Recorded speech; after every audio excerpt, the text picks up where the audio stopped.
Sir, शैक्षणिक क्षेत्रामध्ये जर बोलायचं झालं तर 12वी नंतर अभियांत्रिकी डिप्लोमा योग्य आहे का 10वी नंतरचा? विद्यार्थ्यांनी कोणता मार्ग यामध्ये स्वीकारला पाहिजे? सध्या आता 11वी-12वीचे पण प्रवेश चालू आहेत 10वी नंतर, आणि डिप्लोमा इंजिनिअरिंगचे पण प्रवेश चालू आहेत. तसेच 12वी नंतर बी विविध अभ्यासक्रमांचे प्रवेश चालू आहेत.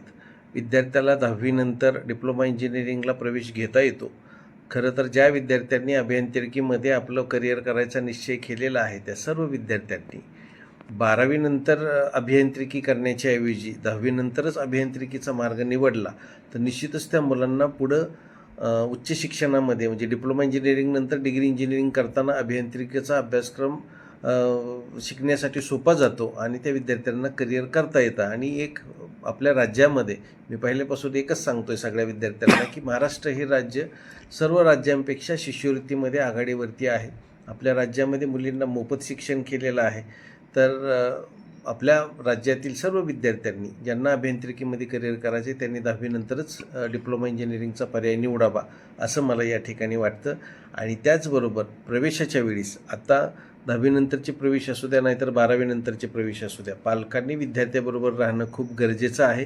कारण जर तुम्ही अभ्यासक्रम निवडताना किंवा महाविद्यालय निवडताना चूक झाली तर पुन्हा मग विद्यार्थ्यांना खूप आणि पालकांना बऱ्याचशा समस्यांना सामोरं जावं लागतं. कारण पालकांना त्याच्या घराजवळचं कॉलेज हवं असतं, पण विद्यार्थी कदाचित फॉर्म भरताना चुकला आणि जर त्याला लांबचं कॉलेज मिळालं तर विद्यार्थ्याला तिथं न करमणं, तिथं जेवणाची व्यवस्था व्यवस्थित नसणं किंवा मग ह्या गोष्टीला सामोरं जावं लागतं. त्यामुळे विद्यार्थ्याचं नुकसान या ठिकाणी होतं. त्यामुळं पालकांनी विद्यार्थ्याबरोबर राहणं गरजेचं आहे. आणि सर्वांना एवढंच मी सांगेल विद्यार्थ्यांना आणि पालकांना, ज्यांना अभियांत्रिकीमध्ये करिअर करायचे त्यांनी 10वी नंतरच पर्याय निवडावा. आणि शासनाने 10वी नंतरच जे डिप्लोमा इंजिनिअरिंगचा अभ्यासक्रम आहे त्याला शिष्यवृत्ती दिलेली आहे. मुलींना जिथं आज तुम्ही बघता 11वी-12वीला करायचं म्हणल्यानंतर ज्युनियर कॉलेजची फी वेगळी आहे, तिथं पुन्हा तुम्हाला क्लासेस वेगवेगळे लावावे लागतात, CETचे, नीट, JEE, किंवा ज्यांना अभियांत्रिकीत करिअर करायचे ह्यांना क्लासेस लावायची गरजच नाही. डिप्लोमा करून पुन्हा डिग्री इंजिनिअरिंगला डायरेक्ट दुसऱ्या वर्षात प्रवेश मिळत असल्यामुळं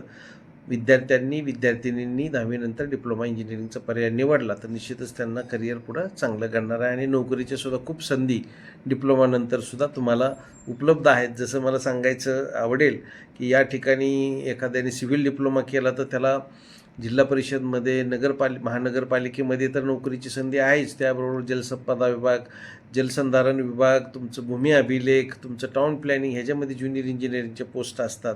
आणि त्याचबरोबर कॉन्ट्रॅक्टर म्हणून सुद्धा त्यांना नोंदणी करता येते, सिव्हिल कॉन्ट्रॅक्टर म्हणून. तसंच इलेक्ट्रिकलची जर त्यांनी डिप्लोमा केला इलेक्ट्रिकलचा तर त्यांनासुद्धा सगळ्या या मी आत्ता सांगितलेल्या क्षेत्रामध्ये जिल्हा परिषद, पंचायत समिती, तुमच्या महानगरपालिका, नगरपालिकेमध्ये इलेक्ट्रिकल इंजिनियर म्हणून तुम्हाला सर्व्हिस तर मिळतेच, पण त्याचबरोबर तिथं कॉन्ट्रॅक्टर म्हणून सुद्धा तुम्हाला तिथं काम करायला संधी राहते. 10वी नंतर अभियांत्रिकी डिप्लोमा हा किती वर्षासाठी आणि 12वी नंतरचा किती वर्षासाठी असतो? आता डिप्लोमा इंजिनिअरिंग तुम्ही जो प्रश्न विचारला, 12वी नंतर सुद्धा डिप्लोमा करता येतो. 12वी नंतर डिप्लोमा 2 वर्षाचा आहे, त्याला डायरेक्ट दुसऱ्या वर्षात प्रवेश मिळतो डिप्लोमाला. आणि 10वी नंतर जर तुम्ही डिप्लोमा केला तर तो 3 वर्षाचा आहे. आणि जे विद्यार्थी डिप्लोमा करतात त्यांना डिग्री इंजिनिअरिंगला जात असताना त्यांना 3 वर्षातच डिग्री पूर्ण होते इंजिनिअरिंगची, डायरेक्ट दुसऱ्या वर्षाला प्रवेश मिळतो. आणि म्हणजे 12वी नंतर जो डिप्लोमा 2 वर्षाचा आणि आहे. 10वी नंतरचं गेलं तर 3. आणि विद्यार्थ्यांना अजून एक मला सांगायचं की त्यांनी डिप्लोमाला चांगली मार्क्स पाडले. एखाद्या विद्यार्थ्यांनी समजा सिव्हिलमध्ये डिप्लोमा केला आहे, त्याला वाटलं आता मला सिव्हिलमध्ये नाही करायचं, मला पण इलेक्ट्रिकलमध्ये डिग्री करायची, तर त्याला डायरेक्ट सेकंड इयरमध्ये डिग्री इंजिनिअरिंगला प्रवेश घेताना त्याला ब्रँचसुद्धा बदलण्याचा ऑप्शन आहे. त्यामुळे त्याचा डिप्लोमा कुठल्याही ब्रँचमधून झाला तर त्याला डिग्रीला सेकंड इयरला कुठल्याही ब्रँचमध्ये प्रवेश घेता येतो. हे विद्यार्थ्यांना माहीत असणं गरजेचं. धन्यवाद.